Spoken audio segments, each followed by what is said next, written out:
કેમ છો મારા વાલા વિદ્યાર્થીઓ? મજામાં ને? ત્રિમાસિક કસોટી આવી ગઈ છે અને ઓશન જ્ઞાન લાઈવ તમારી સાથે પરીક્ષાઓની અંદર તમારી મુશ્કેલીઓની અંદર સાથે ન ઊભું હોય એવું તો કઈ રીતે બની શકે? એટલા માટે જ આપણે વિદ્યાર્થીઓની મુશ્કેલીઓ જાણી લીધી કે ભાઈ ત્રિમાસિક કસોટીમાં કેવી રીતે તૈયારી કરવી અને પ્રશ્નપત્ર ક્યાંથી મેળવવા, કેવા પ્રશ્ન પૂછાશે. તો એની જોરદાર અને ધારદાર તૈયારી માટે આપણે ત્રિમાસિક કસોટીના પ્રશ્નપત્ર અને તેના સોલ્યુશન પણ તૈયાર કરી દીધા છે મિત્રો.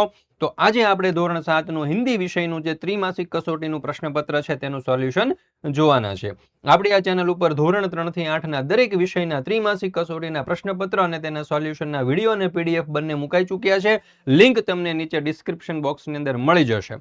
તો ચોક્કસથી તમારા તમામ દોસ્તો, મિત્રો, ભાઈબંધ સુધી આ ત્રિમાસિક કસોટીના વિડીયો શેર કરી દેજો. અને જો તમે શિક્ષક મિત્રો છો તો તમારા તમામ વિદ્યાર્થીઓના વોટ્સઅપ ગ્રુપમાં પણ આ વિડીયોની લિંક શેર કરી દેજો, જેથી દરેક વિદ્યાર્થીઓ આ ત્રિમાસિક કસોટીના જે પ્રશ્નપત્ર છે તેની સારામાં સારી અને જબરજસ્ત તૈયારી કરી શકે. તો ચાલો મિત્રો, શરૂ કરવા જઈ રહ્યા છીએ આપણે ધોરણ 7 વિષય હિન્દી ત્રિમાસિક કસોટીનું મોસ્ટ આઈએમપી ક્વેશ્ચન પેપર, જે કુલ 40 ગુણનું રહેવાનું છે.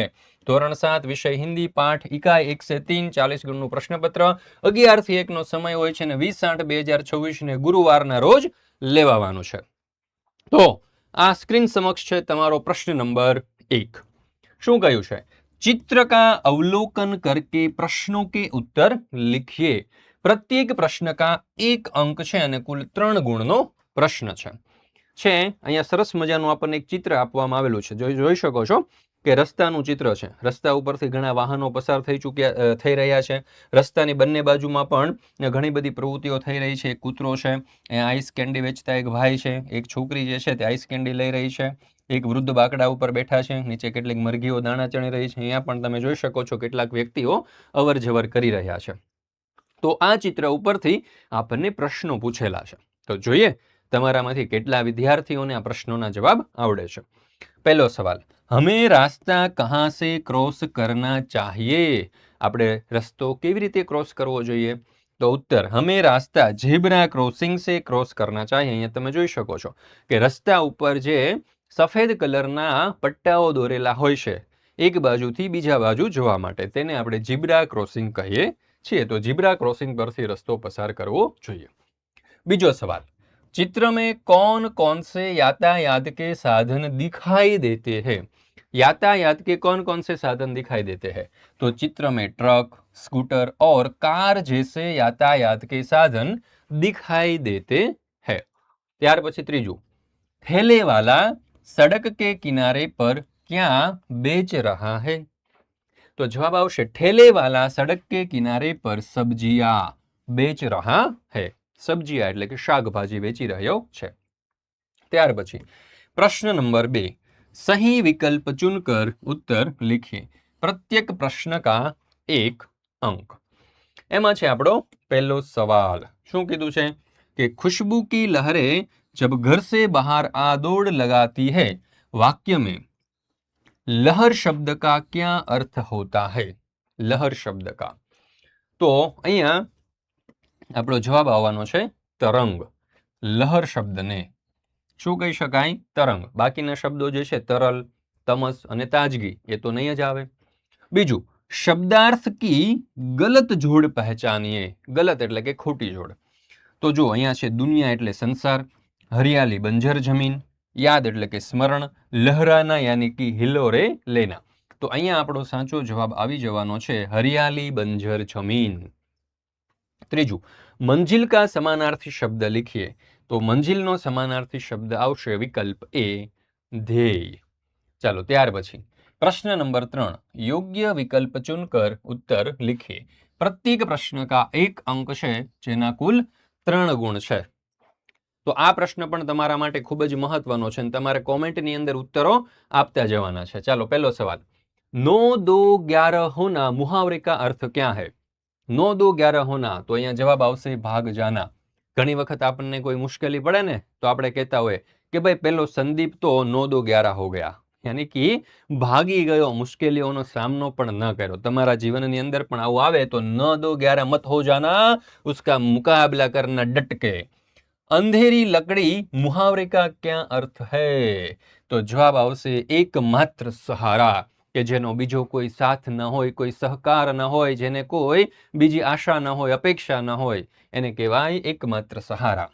आग बबूला होना मुहावरे का क्या अर्थ है? तो एनो जवाब आवशे विकल्प बी, बहुत क्रोधित होना. आग बबूला होना यानी कि बहुत क्रोधित होना. ચાલો, તમને પણ ક્યારે ગુસ્સો આવે છે?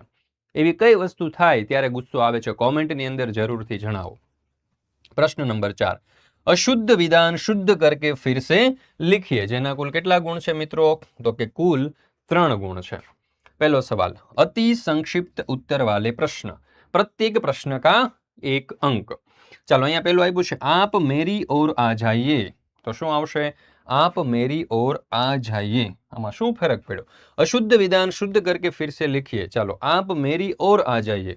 તો અહીંયા તમે જોશો ને તો આ ઓર અને અહીંયા જે છે ઓર, એમાં ડિફરન્સ જોવા મળશે તમને.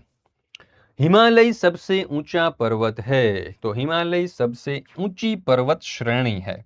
बराबर, हिमालय पर्वत नहीं, पर्वत श्रेणी है. बराबर, आ खास याद रखो. एक पर्वत कोने कहेवाय? तो के मानो के આવી રીતે એક પર્વત છે તો એને પર્વત કહેવાય, પણ ઘણા બધા પર્વતોની હારમાળાઓ હોય તો એને શું કહેવાય?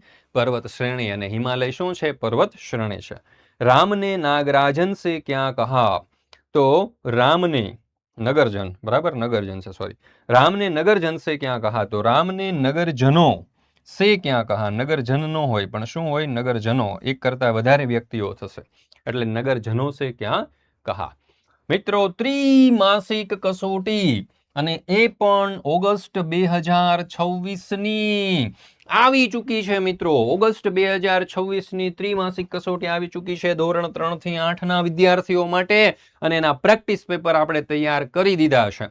તો દરેક વાલીઓ, વિદ્યાર્થીઓ અને શિક્ષક મિત્રોએ આ ત્રિમાસિક કસોટીના જે પ્રેક્ટિસ પેપર છે તેનો જરૂરથી અભ્યાસ કરવો જોઈએ. જો પ્રેક્ટિસ પેપર તમારે પીડીએફ ફોર્મેટની અંદર જોઈતા હોય તો આપણી એપ્લિકેશન ઉપર મુકાઈ ચૂક્યા છે, અથવા તો આ નંબર ઉપર તમે કોન્ટેક્ટ કરી અને વધારે માહિતી પણ મેળવી શકો છો. અને જવાબ પણ તમારે સાથે જોઈતા હોય તો એ પણ મળી જશે. અને એપ્લિકેશન જે છે ઓશન જ્ઞાન લાઈવ, એ પણ જરૂરથી ડાઉનલોડ કરી લેજો. બરાબર. અને તમારા નામ અને લોગો સાથે જો તમારે જોઈતા હોય તો એ પણ ઉપલબ્ધ થઈ જવાના છે દોસ્તો. મૂંઝાવાનું બિલકુલ નથી, કારણ કે ઓશન જ્ઞાન લાઈવ હોય ત્યાં મૂંઝાવાનું હોય બિલકુલ નહીં દોસ્તો. ચાલો, प्रश्न नंबर 5, निम्नलिखित प्रश्नों के उत्तर सही विकल्प पसंद करके लिखिए. प्रत्येक प्रश्न का 1 अंक, જેના કુલ 3 ગુણ છે. पहलो सवाल, निम्नलिखित में से कौन सा शब्द एक वचन है? ચાલો, લડકે બહુવચન છે, ઘોડે બહુવચન છે, પત્તિયા પણ બહુવચન છે. તો અહીંયા આપણો જવાબ આવશે વિકલ્પ સી, किताब. बीजो सवाल, लड़की शब्द का बहुवचन रूप क्या है? लड़की शब्द का बहुवचन रूप, तो एमा आपणो जवाब आवी जशे लड़कियां. त्रीजो, पुस्तक का बहुवचन क्या होगा? तो पुस्तकनुं बहुवचन थशे पुस्तके. चलो, त्यार पछी छे प्रश्न नंबर 6, सूचना अनुसार उत्तर लिखिए. प्रत्येक प्रश्न का 1 अंक, जेना कुल 3 गुण छे. ચાલો, અહીંયા કીધું છે કે સંક્ષિપ્ત ઉત્તર વાલે પ્રશ્ન એટલે કે ટૂંકમાં જવાબ લખો. पहलो सवाल, अपनी कक्षा के 5 बच्चों के नाम लिखकर उन्हें शब्दकोश के क्रम में लिखिए. तो जो उमेश, रोहित, आकाश, किरण અને અમિત, આ 5 શબ્દો આપણે લખ્યા. બરાબર, 5 વ્યક્તિઓના નામ લખ્યા. હવે એને આપણે શબ્દકોશના ક્રમમાં ગોઠવવા છે. તો આ પ્રમાણે આવશે. પહેલું અમિત આવશે, બીજું આકાશ આવશે, ઉમેશ આવશે, કિરણ આવશે અને રોહિત આવશે. બરાબર છે. ચાલો, ત્યાર પછી આપણે જોઈએ નેક્સ્ટ. किन्हीं 5 फल फूल के नाम लिखकर उन्हें शब्दकोश के क्रम में लिखिए. એને શબ્દકોશના ક્રમમાં લખવાના છે. તો જુઓ, કેલા, અંગૂર, ખરબૂજા, અનાર અને આમ આ છે. હવે એને શબ્દકોશના ક્રમમાં લખવા હોય તો આ રીતે લખી શકે, આમ, અનાર, અંગૂર, કેલા અને ખરબૂજા. ત્યાર પછી किन्हीं 5 प्राणी पक्षी के नाम लिखकर उन्हें शब्दकोश के क्रम में लिखिए. ચાલો તો જોઈએ, ઉલ્લુ, અજગર, તોતા, ગાય અને કબૂતર જેવા શબ્દો છે. હવે એને આપણે ફેરવવાના છે. તો અજગર, ઉલ્લુ, કબૂતર, ગાય અને તોતા. ત્યાર પછી प्रश्न नंबर 7, सही विकल्प चुनकर उत्तर लिखिए. प्रत्येक प्रश्न का 1 अंक, જેના કુલ 3 ગુણ છે. संजय बड़े पेड़ पर चढ़ सकता है, तो उपरयुक्त वाक्य में कौन सा शब्द जातिवाचक संज्ञा है? तो અહીંયા આપણો જવાબ આવશે વિકલ્પ સી, पेड़। बीजू, निम्नलिखित वाक्य में से व्यक्तिवाचक संज्ञा वाले वाक्य को चुनिए। तो અહીંયા આપણો જવાબ આવશે વિકલ્પ ए, सागर मेरा दोस्त है। ત્યાર પછી, इनमें से कौन सा शब्द व्यक्तिवाचक संज्ञा नहीं है? तो जवाब આવી જવાનો છે મિત્રો વિકલ્પ સી, नदी। ત્યાર પછી प्रश्न नंबर 8, निम्नलिखित परिच्छेद को अपने विचार से विकसित कीजिए। अपने विचार से विकसित कीजिए। जो हाथी और चींटी के ऊपर कोई एक भी कहानी लिखिए, તમારે તમારી જાતે લખવાની છે। તમને મજા આવે એવી કહાની તમે અહીંયા લખી શકો છો, પણ હોવી કોની જોઈએ? તો કે હાથી અને કીડીની। તો મેં અહીંયા એક સરસ મજાની તમે જોઈ શકો છો કે કહાની જે લખી અને તમને આપેલી છે, દર્શાવેલી છે, બરાબર। તમે આ પણ લખી શકો છો, અથવા તો તમને કોઈ બીજી કહાની આવડતી હોય તો તમે એ પણ ચોક્કસથી લખી શકો છો। અને આપણે આ જે પ્રશ્નપત્ર તૈયાર કરેલું છે ને મિત્રો, એ ગાઈડલાઈન મુજબનું છે। પ્રશ્નપત્ર જે છે એ પરિપત્રની અંદર આપણને જે આપેલું છે ભાઈ કેવા કેવા પ્રશ્નો પૂછાવા જોઈએ, તો એ પ્રમાણેના પ્રશ્નો આપણે અહીંયા લીધા છે, એટલે ખાસ ધ્યાન રાખવું। બીજી એક વસ્તુ કે ભાઈ ધોરણ 6 થી 8 ના જે વિદ્યાર્થીઓ છે એના માટે આપણે બ્રહ્માસ્ત્ર બેચ લોન્ચ કરી છે। હવે આ બ્રહ્માસ્ત્ર બેચ છે શું? તો આ બ્રહ્માસ્ત્ર બેચ જે છે ને તે ઓનલાઈન ટ્યુશન ક્લાસ છે। શું મિત્રો? ઓનલાઈન ટ્યુશન ક્લાસ છે આપણું, કે જેમાં તમારે કોઈ જગ્યાએ જવાની જરૂર નથી। તમે ઘરે બેઠા અભ્યાસ કરી શકો છો, ઘરે બેઠા ટ્યુશન ક્લાસીસ તમે કરી શકો છો। ધોરણ 6 થી 8 નો એમાં ગણિત, વિજ્ઞાન, અંગ્રેજી અને સામાજિક વિજ્ઞાન જેવા અઘરા વિષયો જે છે એમના જે દરેક ચેપ્ટર છે, દરેક ટોપિક છે એની સમજૂતી શ્રેષ્ઠ અને બેસ્ટ શિક્ષકો દ્વારા તમને ઘરે બેઠા મળી જવાના છે। આ ઉપરાંત એમાં લાઈવ ડાઉટ સેશન છે, રેકોર્ડેડ લેક્ચર છે, પેપર સોલ્યુશન છે, MCQ ટેસ્ટ છે, યુનિટ ટેસ્ટ છે, સ્વાધ્યાયન પોથી છે, ગાલા સ્વાધ્યાય પોથી છે, અસાઇનમેન્ટ છે। આ તો ઘણું બધું બાકી, જેમ કે અત્યારે ત્રિમાસિક કસોટીના આપણે જે સોલ્યુશન છે એ પણ આપણે આમાં તમને મળી જવાના છે। તો આ બધી જ વસ્તુ દોસ્તો તમને અહીંયાથી મળી જવાની છે। તો ચોક્કસથી જરૂરથી આપણી આ બ્રહ્માસ્ત્ર બેચની અંદર જોઈન થઈ જજો। પ્રથમ સત્રાંત પરીક્ષા અને દ્વિતીય સત્રાંત પરીક્ષાના 5 ક્વેશ્ચન પેપર છે એ પણ મિત્રો તમને અહીંયાથી મળી જવાના છે। અને પાછી આખા વર્ષની ફી કેટલી ખબર? માત્ર 1350 રૂપિયા। તો આનાથી વિશેષ તો બીજું તમારે શું જોઈએ દોસ્તો? ચાલો હવે આપણે આગળ વધીએ। પ્રશ્ન નંબર 9, અહીંયા આપણને શું કહ્યું છે? તો કે કાવ્ય પઢકર પ્રશ્નો કે ઉત્તર लिखिए, જેના કુલ 3 ગુણ છે। તો સરસ મજાનું કાવ્ય આપ્યું છે, વાંચવાનું છે અને જોઈએ એમના ઉપરથી પહેલો સવાલ, ઉપરયુક્ત कविता में किस ऋतु की बात कही गई है? तो जवाब आवश्य उपरयुक्त कविता में वर्षा ऋतु की बात कही गई है। અહીંયા તમે જોઈ શકો છો, महक उठती है मिट्टी की खुशबू, चहक उठती है कोयल की रंगीली, राग खिल जाती है मुस्कान चेहरे पर सिर्फ बारिश की बूंद से। बारिश कौन सी ऋतु में आती है भाई? तो कि बारिश तो वर्षा ऋतु में ही आती है। बारिश आने पर पेड़ों में क्या परिवर्तन दिखाई देता है? तो बारिश आने पर पेड़ पौधे हरे भरे और ताजगी से भर जाते हैं तथा वातावरण सुंदर और मनमोहक हो जाता है। ત્યાર પછી છે वर्षा ऋतु के पहले कौन सी ऋतु होती है? तो वर्षा ऋतु से पहले ग्रीष्म ऋतु होती है मित्रों। कौन सी? ग्रीष्म ऋतु, उनाळा, એટલે કે આપણે ગુજરાતીમાં એને ઉનાળો કહીએ। प्रश्न नंबर 10, 2-3 वाक्यों में उत्तर लिखिए किन्हीं एक, જેના કુલ 2 ગુણ છે મિત્રો। પહેલો સવાલ, ज्यादा बारिश होने से क्या होता है? तो જોઈએ उत्तर, ज्यादा बारिश होने से बाढ़ आ सकती है और जनजीवन अस्त व्यस्त हो जाता है। खेतों में पानी भर जाने से फसलों को भी नुकसान हो सकता है। ત્યાર પછી બીજો સવાલ, आपको कौन सा मौसम पसंद है, क्यों? तो जवाब आवश्य मुझे वर्षा ऋतु पसंद है। इस मौसम में चारों ओर हरियाली छा जाती है और वातावरण ठंडा एवं सुहावना हो जाता है। ત્યાર પછી છે પ્રશ્ન નંબર 11, શું કીધું છે? શબ્દों को सही क्रम में रखकर वाक्य लिखिए, प्रत्येक प्रश्न के 2 अंक। पहलो सवाल, है मेरा नाम अमित, तो અહીંયા આવશે मेरा नाम अमित है। पढ़ता हूँ मैं रोज किताब, तो અહીંયા આવશે मैं रोज किताब पढ़ता हूँ।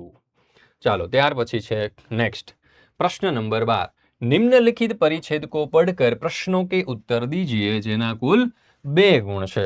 કેટલા ગુણ છે મિત્રો? 2 ગુણ। તો અહીંયા તમે જોઈ શકો છો સરસ મજાનો પેરેગ્રાફ આપણને આપેલો છે। આ પેરેગ્રાફને પહેલા તો તમારે ધ્યાનપૂર્વક વાંચવાનો છે, સમજવાનો છે, બરાબર?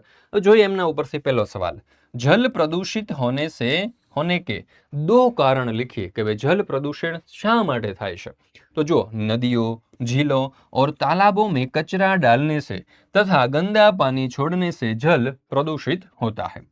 ત્યાર પછી બીજો સવાल, जल का मुख्य स्रोत क्या है? तो वर्षा जल का मुख्य स्रोत है। ત્યાર પછી પ્રશ્ન નંબર 14, નિબંધ પ્રકાર કે પ્રશ્ન જેના કુલ 7 ગુણ છે। તો પહેલું છે મેરા પ્રિય ત્યોહાર। તો અહીંયા તમે જોઈ શકો છો મિત્રો કે દીપાવલી ઉપર મેં અહીંયા સરસ મજાનો નિબંધ જે છે એ તમારી સમક્ષ રજૂ કર્યો છે, બરાબર? આખો નિબંધ જે છે તે હિન્દીમાં છે। તો અહીંયા મેં જે નિબંધ આપ્યો છે તમને એ પ્રમાણે પણ તમે આ નિબંધ લખી શકો છો, અથવા તો તમને એવું થતું હોય કે મારે આ નિબંધને કંઈક અલગ રીતે લખવો છે તો તમે આ નિબંધ અલગ રીતે પણ લખી શકો છો। જો मेरा प्रिय त्योहार दीपावली है, दीपावली को रोशनी का त्योहार भी कहते हैं। इस दिन लोग अपने घरों की सफाई करते हैं, पूरे भारत में बड़े उत्साह से मनाया जाता है। दीपक और रंगोली से अपने घरों को सजाया जाता है, कपड़े पहनते हैं और मिठाइयाँ बांटते हैं, बच्चे पटाखे चलाकर खुश होते हैं। हमें दीपावली पर प्रदूषण रहित और सुरक्षित तरीके से त्योहार मनाना चाहिए। मुझे दीपावली का त्योहार बहुत पसंद है। ચાલો, ત્યાર પછી છે બીજું વર્ષા ઋતુ।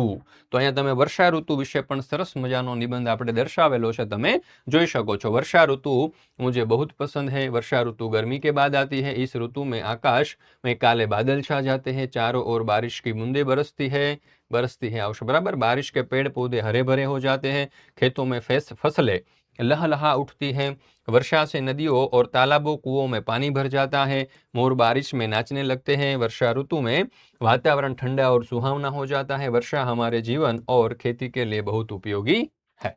ત્યાર પછી છે ત્રીજો સવાલ, प्रार्थना कार्यक्रम के बारे में 10 वाक्य लिखिए। તો એ પણ આપણે અહીંયા દર્શાવેલા છે, તમે જોઈ શકો છો। તો મિત્રો અહીંયા આપણે આ ધોરણ 7નું હિન્દી વિષયનું જે ત્રિમાસિક કસોટીનું જે પ્રશ્નપત્ર છે હિન્દી વિષયનું એ પૂર્ણ કરીએ છીએ। ફરી મળીશું આપણે ધોરણ 7ના બીજા વિષયોના ત્રિમાસિક કસોટીના સચોટ અને સંપૂર્ણ સોલ્યુશન સાથે। ત્યાં સુધી રજા લઉં છું। જય હિન્દ, જય ભારત, જય જય ગરવી ગુજરાત। આ વિડીયોની લિંક તમારા દોસ્તો મિત્રો સુધી શેર કરવાનું બિલકુલ ના ભૂલતા।